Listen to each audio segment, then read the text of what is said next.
In the year 1307, on a Friday the 13th, one of the most powerful organizations in medieval Europe vanished almost overnight.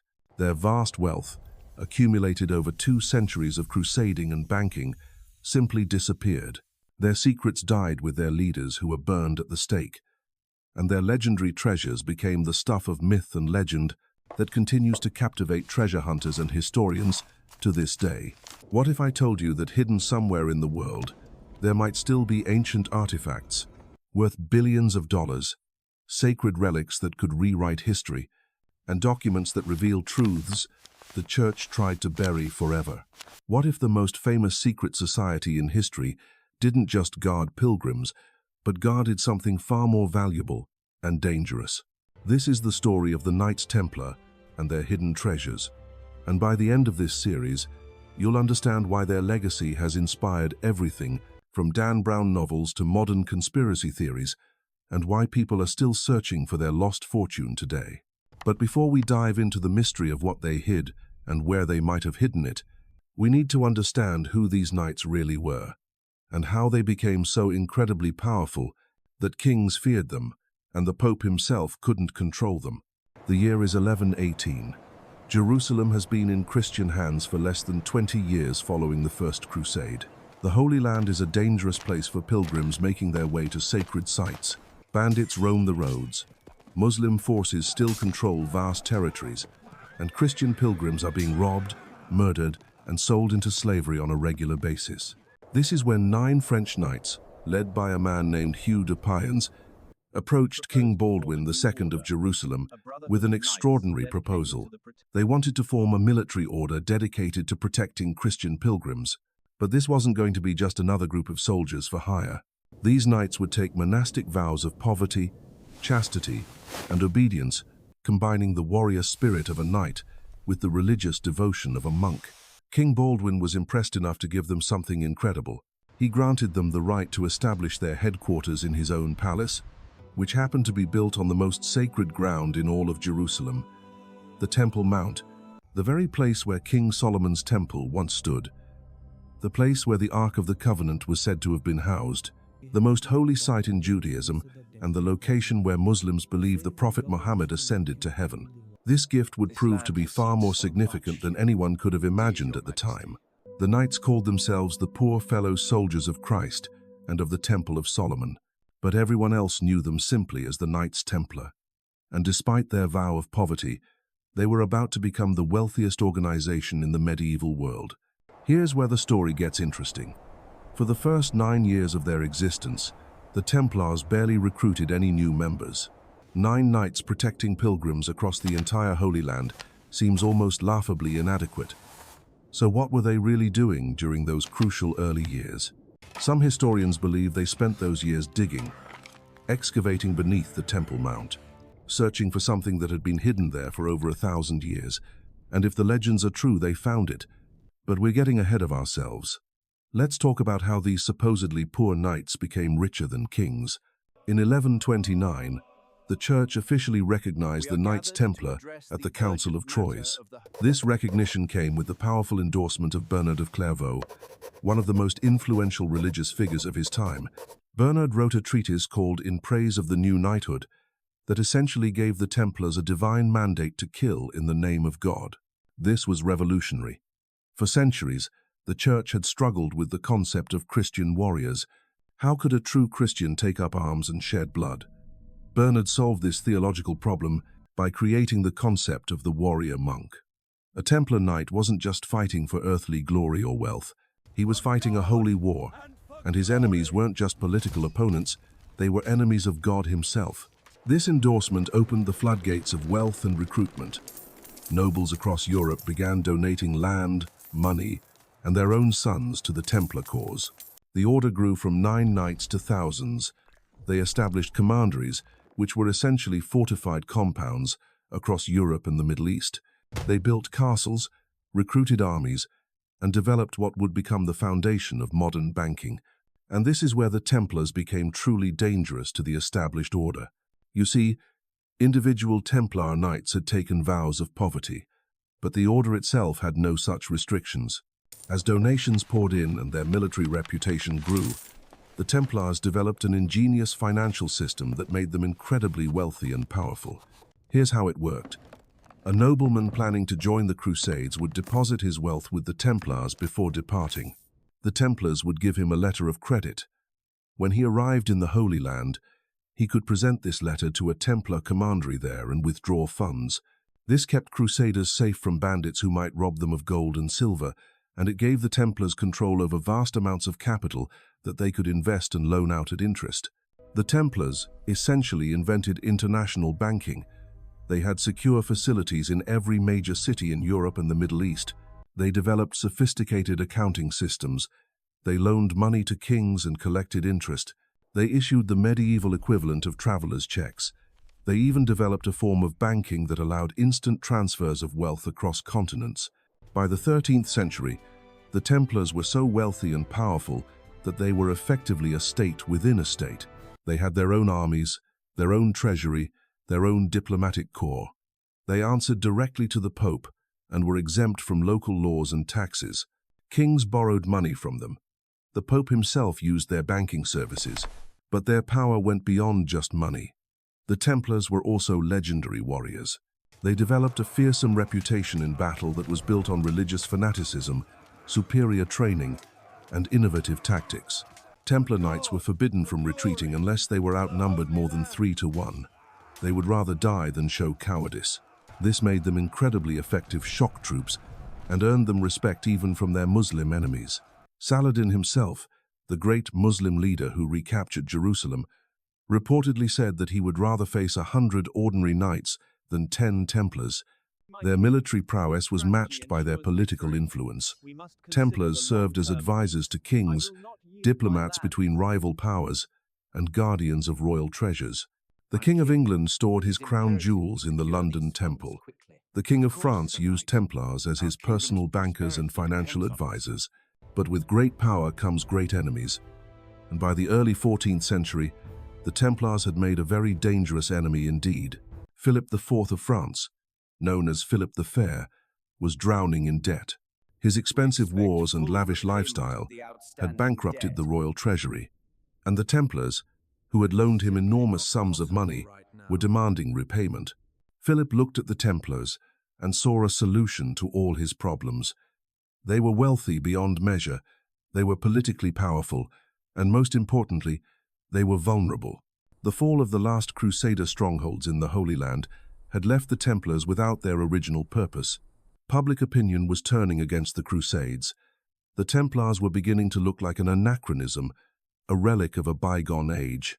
Philip began planning what would become one of the most dramatic and effective seizures of wealth in medieval history. But he knew he couldn't just attack the Templars directly. They were too powerful, too well connected, and they answered directly to the Pope. He needed a different approach. He needed to destroy their reputation first. And to do that, he would accuse them of the worst crimes imaginable.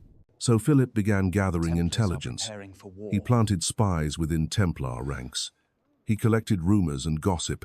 He spoke to disgruntled former members who had been expelled from the order. And slowly, methodically, he began building a case that would shock medieval Europe to its core. The accusations Philip would level against the Templars weren't just serious, they were absolutely explosive. Heresy, blasphemy, devil worship, secret rituals that mocked the crucifixion of Christ, the worship of a mysterious demonic head called Baphomet, homosexual acts between knights, spitting on the cross, denying Christ as the Savior.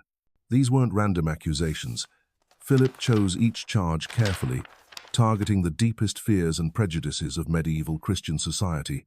If he could make these charges stick, the Templars wouldn't just lose their wealth and power, they would be completely destroyed, their very existence erased from history. But Philip had a problem. He couldn't act alone. The Templars answered directly to Pope Clement V, and any action against them would need papal approval.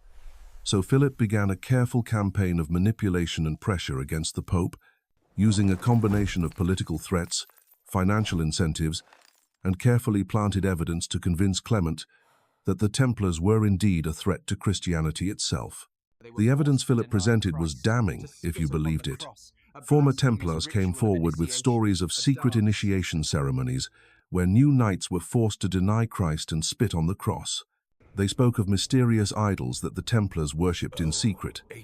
They described rituals that seemed more pagan than Christian. Of course, what Philip didn't mention was that many of these witnesses had been tortured, bribed, or threatened into giving their testimony. Medieval justice was brutal, and confession under torture was considered legally valid. The ideology of the time held that if someone was truly innocent, God would give them the strength to endure any amount of pain without confessing to crimes they didn't commit. By late 1307, Philip felt ready to make his move. But he knew he would have to act quickly and decisively. The Templars had extensive intelligence networks of their own. If they got wind of what was coming, they could flee with their treasure, destroy incriminating documents, or even fight back with their formidable military resources. So Philip planned what would become one of the most coordinated law enforcement operations in medieval history. On September 14th, 1307 sealed orders were sent to every royal official throughout France. The orders were not to be opened until dawn on Friday, October 13th.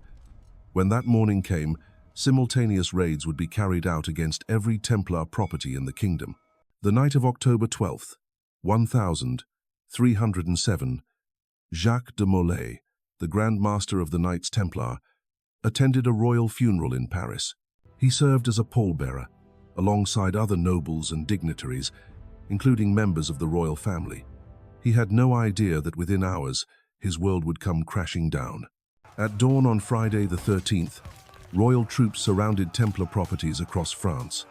In Paris, soldiers stormed the Temple, the massive fortress that served as the Templars' headquarters. Jacques de Molay was arrested in his bed, along with hundreds of other Templars throughout the kingdom. The most powerful military and financial organization in Europe had been decapitated in a single morning. But here's where the story takes a fascinating turn. When the royal troops searched the Templar treasury in Paris, they found it nearly empty. The vast wealth that everyone knew the Templars possessed had vanished. Ships had left the port of La Rochelle in the days before the arrests, carrying unknown cargo to unknown destinations. Templar knights in other countries had received mysterious warnings and fled before similar arrests could be made. Somewhere out there, the legendary treasure of the Knights Templar had disappeared into the mist of history. What exactly was in that treasure? The theories are as numerous as they are fascinating. Some believe the Templars discovered the Holy Grail during their excavations beneath the Temple Mount, the cup that Christ used at the Last Supper and that caught his blood during the crucifixion. Others think they found the Ark of the Covenant, the sacred chest that contained the stone tablets of the Ten Commandments given to Moses by God himself. There are theories that the Templars possessed the Shroud of Turin, the burial cloth that bears the mysterious image of a crucified man. Some believe they discovered ancient documents that could challenge the very foundations of Christianity, perhaps Gospels that told a different story about Christ's life and teachings. Others think they found Solomon's treasure itself, vast amounts of gold and precious artifacts from the ancient temple. The most tantalizing theory of all suggests that the Templars didn't just find one or two artifacts, but an entire library of ancient knowledge, documents and relics that revealed the true history of early Christianity, texts that contained advanced knowledge about mathematics, astronomy, and engineering that was centuries ahead of its time, proof of connections between different world religions that the medieval church would have considered heretical. Remember, the Templars spent nearly 2 centuries in the Holy Land, with access to Islamic and Jewish scholars who had preserved ancient knowledge that had been lost in Europe. They had contact with Byzantine scholars who maintained the traditions of the Eastern Roman Empire. They had resources to acquire rare manuscripts and artifacts from across the known world. If such a treasure existed, where could it have gone? The leading theories point to several possible destinations. Possibility is that the treasure was smuggled to each more intriguing than the last. One, Scotland, beyond the reach of both the French king and the Pope. Scotland was at war with England at the time and had been excommunicated by the Pope, making it a perfect refuge for fugitive Templars. Some historians believe that Templar knights fought alongside Robert the Bruce at the Battle of Bannockburn in 1314, the same year Jacques de Molay was burned at the stake. The connection to Scotland becomes even more interesting when you consider Rosslyn Chapel, built by the Sinclair family in the 15th century. The chapel is covered in mysterious symbols and carvings that some believe represent Templar secrets. The Sinclair family had connections to the Templars, and some theories suggest that Henry Sinclair may have even traveled to North America a century before Columbus, possibly carrying Templar knowledge or treasure with him. Another theory suggests that the treasure was hidden in Portugal, where the Templars were simply reorganized under a different name rather than being destroyed. King Dinis of Portugal negotiated with the Pope to create the Order of Christ, which absorbed most of the former Templars and their property. This order later sponsored Portuguese exploration and colonization, including the voyages of Vasco da Gama and Prince Henry the Navigator. Could Templar treasure have funded the age of exploration? A third possibility is that the treasure was scattered across multiple locations, hidden in secret vaults beneath churches, castles, and other Templar properties throughout Europe. Medieval construction techniques would have made it relatively easy to create hidden chambers and passages that could remain undiscovered for centuries. But perhaps the most intriguing theory of all is that the treasure never really disappeared. It simply transformed. Instead of gold and artifacts, the real Templar treasure was knowledge, networks, and influence that survived the destruction of the order itself. Some historians argue that former Templars went underground, joining other organizations or creating new ones, carrying their secrets with them into the shadows of history. This brings us to one of the most persistent legends surrounding the Templars, their alleged connection to Freemasonry. While there's no direct historical evidence linking the medieval Templars to modern Masonic organizations, the parallels are striking. Both are secretive brotherhoods with complex initiation rituals. Both use architectural symbolism. Both claim to preserve ancient wisdom and moral teachings. Could surviving Templars have helped establish the early Masonic lodges? Could their knowledge and traditions have been passed down through centuries of secret societies? It's a tantalizing possibility that has fueled countless books, movies, and conspiracy theories.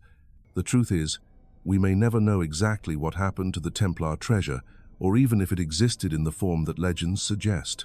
But the search continues, driven by the irresistible combination of historical mystery, religious intrigue, and the possibility of unimaginable wealth. Modern treasure hunters use everything from ground-penetrating radar to satellite imagery, searching for hidden Templar sites. Archaeologists continue to excavate medieval Templar properties, hoping to find evidence of secret chambers or buried artifacts. Historians pore over newly discovered documents, looking for clues that might solve the mystery once and for all. And the legend grows stronger with each passing year, fed by popular culture and the human fascination with lost secrets. But what if the real treasure wasn't gold or artifacts at all? What if the Templars' greatest secret was something far more dangerous to the medieval world order? Something that could topple kingdoms and reshape the very foundations of European society? To understand this possibility, we need to look at what the Templars actually did during their 2 centuries of power. Yes, they were warriors and bankers, but they were also something else entirely. They were information brokers. They controlled communication networks that spanned from Scotland to Jerusalem. They had agents in every major court in Europe. They maintained correspondence with Muslim leaders, Jewish scholars, and Byzantine officials. They were, in essence, the medieval equivalent of an international intelligence agency. Think about it. The Templars had access to knowledge that no other European organization possessed. They could read Arabic and Hebrew texts that contained scientific and philosophical works lost to the West. They had direct contact with Islamic scholars who had preserved the works of ancient Greek philosophers like Aristotle and Plato. They encountered mathematical concepts from India, astronomical observations from Persia, and engineering techniques from the Byzantine Empire. This knowledge would have been revolutionary in medieval Europe, where the Church controlled most learning and scientific advancement was often viewed with suspicion. Imagine if the Templars possessed texts that challenged the geocentric view of the universe, or mathematical treatises that could advance navigation and engineering, or medical knowledge that could save thousands of lives. But here's where it gets even more interesting. The Templars weren't just collectors of knowledge, they were innovators. Their banking system wasn't just an adaptation of existing practices, It was a completely new approach to finance that wouldn't be matched for centuries. Their military tactics incorporated lessons learned from fighting both Christian and Muslim armies. Their architectural designs combined elements from different cultures and traditions. What if the Templars had developed a systematic approach to gathering, preserving, and applying knowledge from different cultures? What if they had created the medieval world's first think tank, a secret organization dedicated to advancing human understanding, regardless of religious or political boundaries? This would explain why they became so powerful so quickly. Knowledge is power, and the Templars had access to knowledge that their contemporaries couldn't even imagine. It would also explain why they became so dangerous to established authorities. Kings and popes could tolerate wealthy knights and successful bankers, but they couldn't tolerate an organization that might possess information that could challenge their legitimacy. Consider the timing of their destruction. By 1307, the Crusades were effectively over. The last Christian strongholds in the Holy Land had fallen. The original justification for the Templars' existence was gone. But instead of quietly disbanding or transforming into a purely religious order, the Templars seemed to be consolidating their power and influence in Europe. They were building new commanderies, expanding their banking operations, and strengthening their ties with secular rulers. They were acting like an organization that had found a new purpose, something that could sustain them even without their original crusading mission. Philip IV and Pope Clement V may have destroyed the Templars not just for their wealth, but because they represented a new kind of power that threatened the traditional medieval order. The Templars were international. They were meritocratic rather than hereditary, and they were pragmatic rather than ideological. They represented everything that the feudal system and medieval church were designed to prevent. This brings us to one of the most fascinating aspects of the Templar mystery. The charges brought against them weren't just about heresy and blasphemy. They were specifically about secret knowledge and hidden practices. The infamous Baphomet that the Templars allegedly worshipped wasn't described as a traditional demon or devil. Contemporary accounts described it as a head that could answer questions and provide wisdom. What if Baphomet wasn't a supernatural entity at all, but a symbol representing the Templars' systematic approach to gathering and preserving knowledge? What if the secret rituals that so horrified medieval investigators were actually educational ceremonies designed to pass on information that couldn't be safely shared in public? The medieval world was not kind to intellectual curiosity that challenged established doctrine. Scholars who asked the wrong questions or proposed the wrong theories could find themselves accused of heresy. The Templars, with their international connections and protected status, would have been uniquely positioned to preserve and study ideas that were too dangerous for others to explore openly. This theory gains credibility when we examine what happened to former Templars after the order was destroyed. Many disappeared entirely, but others surfaced in surprising places. Some became advisors to rulers who were known for their intellectual curiosity. Others appeared in early universities, contributing to the preservation and translation of ancient texts. Still others were associated with architectural projects that incorporated advanced engineering techniques. It's as if the knowledge network that the Templars had created didn't disappear with the order itself, but instead dispersed into other institutions and organizations where it could continue to influence European development. The implications of this are staggering. If the Templars really were preserving and advancing knowledge that was centuries ahead of their time, then their destruction wasn't just the end of a military order, it was one of history's greatest intellectual disasters. Who knows what scientific or philosophical advances might have been lost when their libraries were destroyed and their scholars were scattered or killed. But perhaps not all of it was lost. Perhaps the real Templar treasure wasn't hidden in a vault or buried on a remote island, but encoded in the traditions and practices of the organizations that emerged in the centuries following their destruction. This brings us to the Renaissance, that great flowering of art, science, and philosophy that began in Italy just a few decades after the Templars' destruction. Historians have long puzzled over where Renaissance thinkers acquired their knowledge of classical texts and advanced techniques that seem to appear suddenly after centuries of medieval stagnation. Traditional explanations focus on the fall of Constantinople in 1453, which sent Byzantine scholars fleeing westward with their manuscripts and knowledge.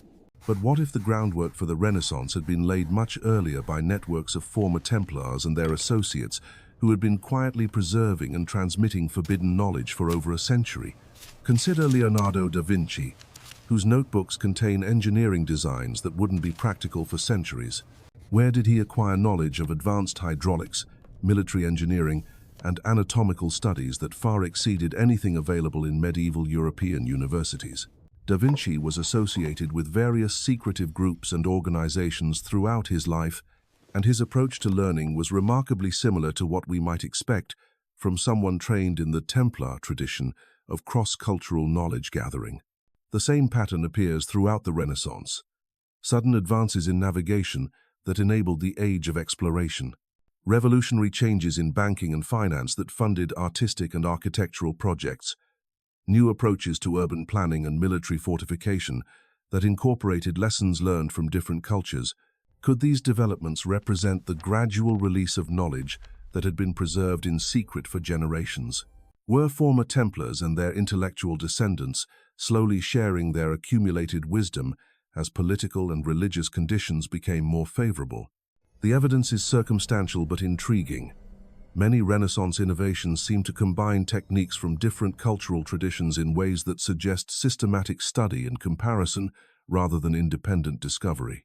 The speed at which new ideas spread across Europe suggests existing networks of communication and collaboration that went beyond what we know about official academic institutions. If this theory is correct, then the Templars' greatest treasure wasn't material wealth at all, but something far more valuable and lasting. They may have been the guardians of humanity's intellectual heritage, preserving knowledge through the darkest periods of medieval history and ensuring that it survived to inspire future generations. This would make their story not just a tale of medieval politics and religious conflict, but a crucial chapter in the history of human knowledge itself. The Knights Templar may have been destroyed, but their true legacy lived on in the minds and works of the scholars, artists, and innovators who helped drag Europe out of the Dark Ages and into the modern world. But even if this grand theory is true, it doesn't answer all our questions. Physical treasure, in the form of gold, artifacts, and precious objects, almost certainly existed. The Templars' banking records, the testimony of contemporary witnesses, and the archaeological evidence all point to vast material wealth that vanished during those crucial days in October 1307. So where did it go?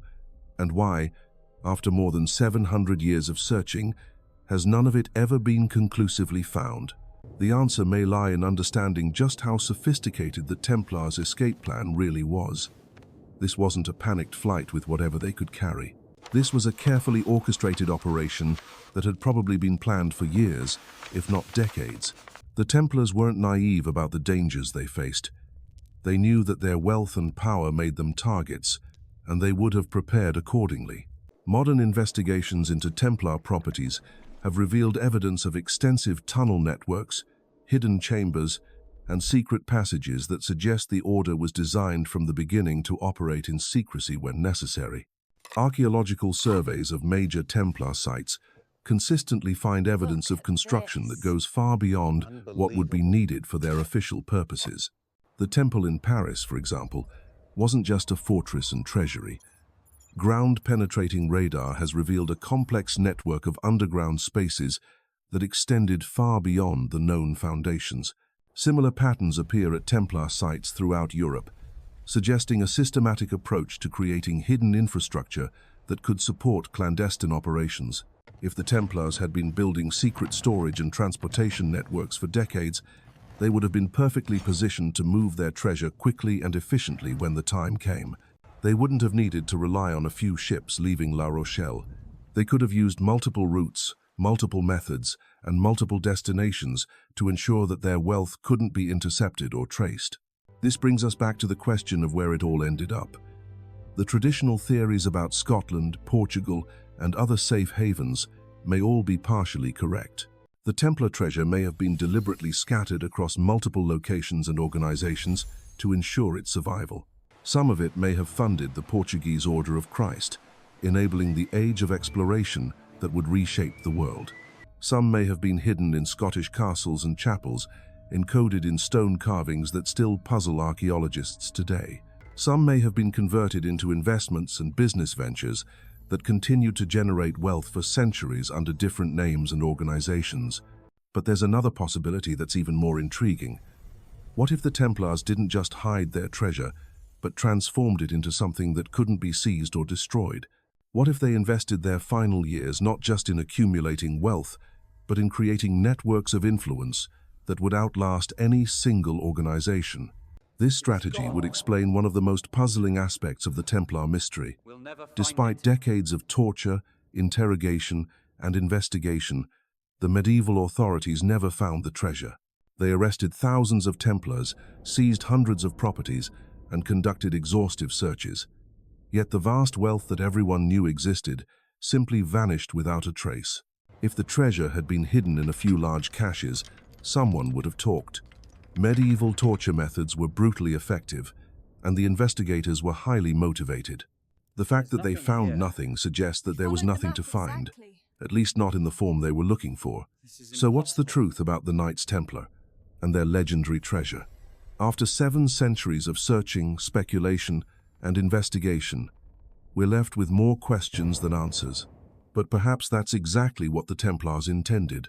Whether their greatest treasure was gold and artifacts, ancient knowledge and wisdom, or networks of influence that shaped the Renaissance and beyond, one thing remains certain. The Knights Templar created a mystery so compelling, so enduring, that it continues to capture our imagination today.